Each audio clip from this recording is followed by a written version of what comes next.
And stand back.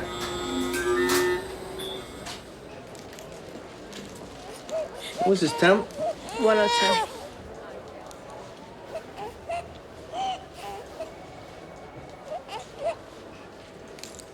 He's junky and wheezy on both sides. Zach's been coughing, gasping. It's terrible.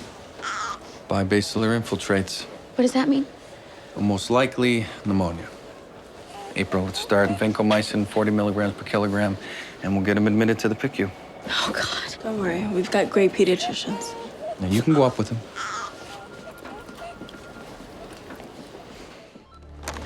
ED? Yeah. Dr. Halstead. It's the PICU. This is Dr. Halston. Yeah, that's right. Zach Womack, 4 months old. Really? Okay, thank you. That baby we just sent up to the PICU, he never made it there. When we got off the elevator, a nurse met us, and she said that Zach needed some sort of test. A scan. She said he needed a scan. She took him away, and she never brought him back. Did you follow up with radiology? No scans were ordered. And the nurse they've described doesn't match anyone on my staff. Has someone kidnapped our baby? We can't be sure about that yet. Oh, no. No.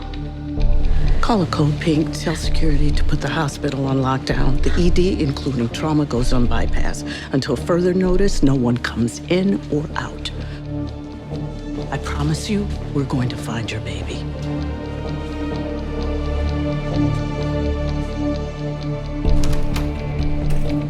Earl, the hospital's going on lockdown. Get to your post. Yes, sir. This is Cole, Code Pink. Code Pink. Copy that, Code Pink. Get that patient in now. Hospital's going on lockdown. We reviewed all the security cam footage. No one left the hospital with the infant. So he and his abductor are still on the premises. We think so. We'd have gotten a ping from the baby's ID bracelet if the abductor had tried to exit with him. Dr. Charles, from your experience, what kind of person do you think we're looking for? In a majority of these cases, the abductor is a woman of childbearing age who is either infertile or has experienced fetal loss. They're distraught and determined one way or the other to have a baby of their own. Then maybe she's not likely to hurt him. Not if wanting a child is what's driving her. But what if that's not what's driving her? What if she's someone who enjoys causing others pain, a person without a conscience? I mean, it's possible, and if someone like that gets backed into a corner, there's no telling how she might react. This person knew where the PICU was. Could very well have been a patient here. I think we should compile a list of women who have experienced birth trauma here in the last 6 months. All right.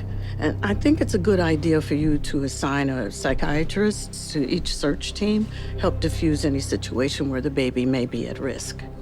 Let's get started. Daniel, we've got to find this baby.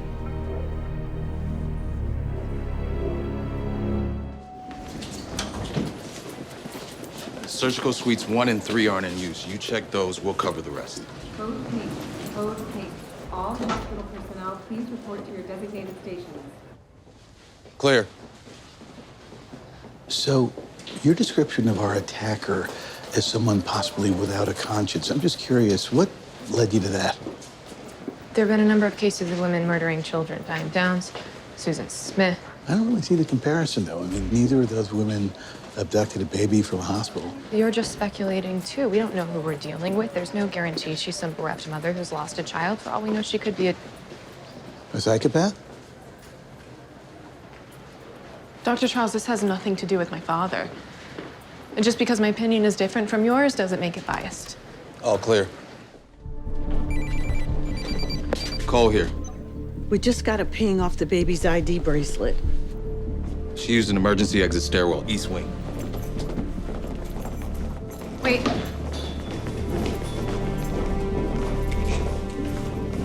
Zachary Womack. They were here? She cut off his bracelet. She knew the signal would bring us here. She's playing a game with us. His IV. He's not getting his antibiotics anymore.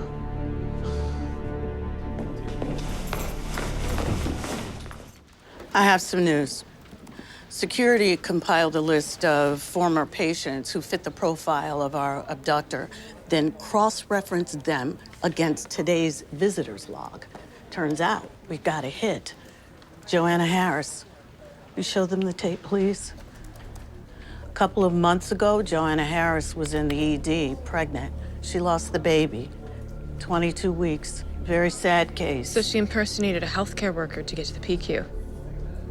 It's entirely possible that the trauma, coupled with the overwhelming fear of never being able to carry a baby to term, pushed her over the edge. But she seems to have thought things out pretty thoroughly. I'd say her actions were calculated, even predatory. Well, given what we know about the patient, can you think of where she might have gone? Someplace she could hide, a supply closet or call room. Security teams covered all those. According to the logs, Miss Harris took our maternity tour last May. Meaning? Well, isn't that when we were transitioning between the old maternity wing and the new one? Yes. She might know the old maternity wing. All right, let's go.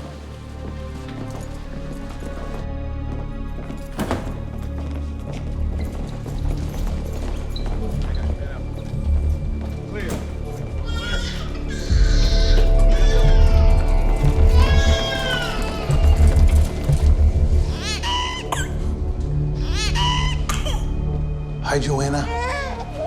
I'm Dr. Charles. Stay away. You're not taking him.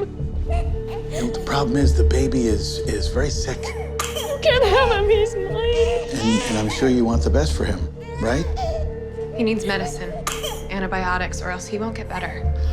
The fact is, if the baby doesn't get some treatment soon, there's a chance he could die. No. None of us want that. That's why we're here.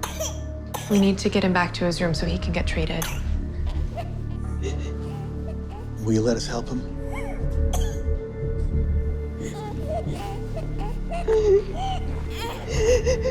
I'm afraid. There's nothing to be afraid of. We understand why you did this. No one is going to punish you. What about them? They just want to make sure that the baby stays safe. Nothing bad is going to happen to you, I promise. Well, the important thing here is that we need to get some treatment for the baby as soon as possible. You mean the baby, Joanna? I can't. You can. You can. Trust me. I'll protect you.